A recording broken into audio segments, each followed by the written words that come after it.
Okay, the next part of the process, and I've got all these cases down here. These have all been full length and resized.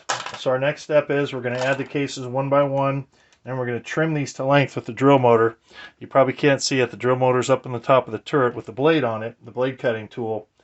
And then once I do that, I'm going to take the case out, bring it over here to the Deburr and Chamfer. Of course, check the measurement. I'll be checking these measurements probably about every 5 cases, make sure I'm getting the right cut length.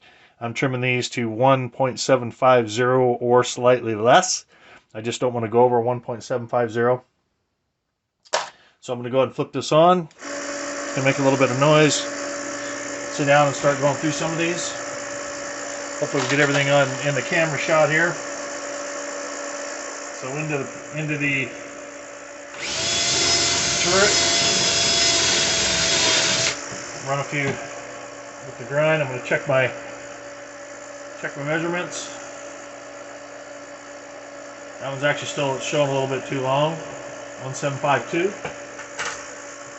And run it up in there a little bit more, give it a little bit more trim. And I'm just pushing down. This is slightly spring loaded, so I'm pushing down on the drill motor to get this to connect to the end of the case.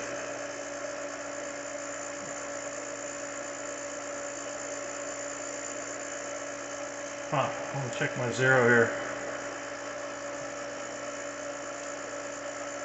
See here, check this one. Still 1752.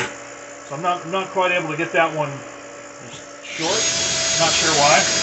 This may need adjustment.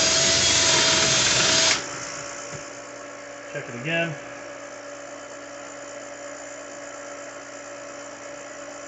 Yeah, still 1752. I'm gonna have to check another one here and make sure we've got the right cutting depth.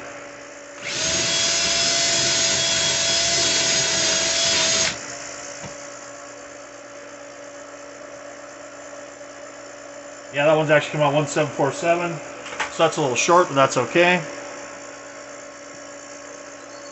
Some guys will actually trim their cases a little bit too short so that they don't have to trim them again next time in their next round of shooting.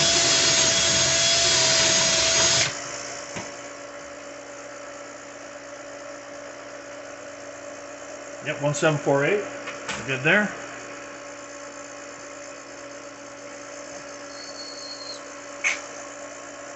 Check them.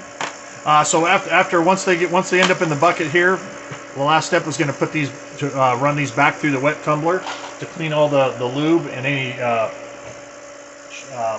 filings, brass filings of any kind, or I should say shavings. And some of you guys might be looking at this and think, man, you're crazy. That takes way too long. 1747, good there.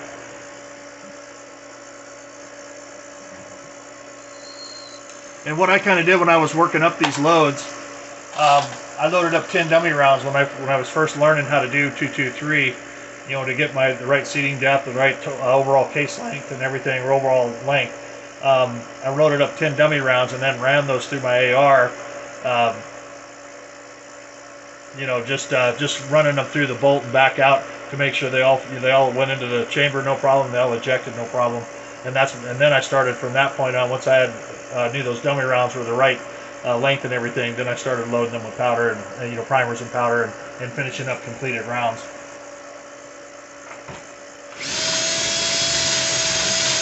This really isn't too bad. I mean, it takes just a second to run the drill motor. 1750, right on the money. Just give them a little twist here. And basically that's the process until these are all done. And like I said, once I get these done, I'll run them back to the wet tumbler to get rid of all the lube and the brass shavings. And at that point I'll come back, switch into my loading turret that I have, prime all the cases, and then we'll do powder and final reload then. Alright, we'll see you in the next video.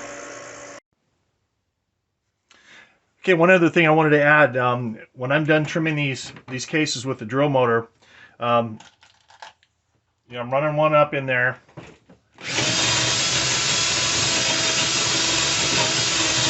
Give it a few spins on the drill. Then I'm running it on my, you know, Deburr and Chamfer. Okay, now once I have that shell trimmed, deburred, and dechamfered, there's a couple ways that I want to check the length on that to make sure I'm still within my specs. And one is your digital calipers. You're going to be using the heck out of these things, so you can check. You want to check your case length with the calipers. Make sure you're within. See, this one's actually a little bit long still, so I'm going to trim this one again. But that's one way. Then another way is to have yourself a case gauge, where you can drop the case in the end. You want it to fit flush on the end. Spin it over, and you can see. The camera picks it up. You can see right where the top of the case is, and you'll know, it needs to be flush or below that top edge in order to be the right size. So that's another way you can check, and that will also check to make sure that the cases have been resized correctly and slide all the way. This is a SAMI spec case gauge, so if the shell fits in here, it should fit in any of your AR platforms that you have.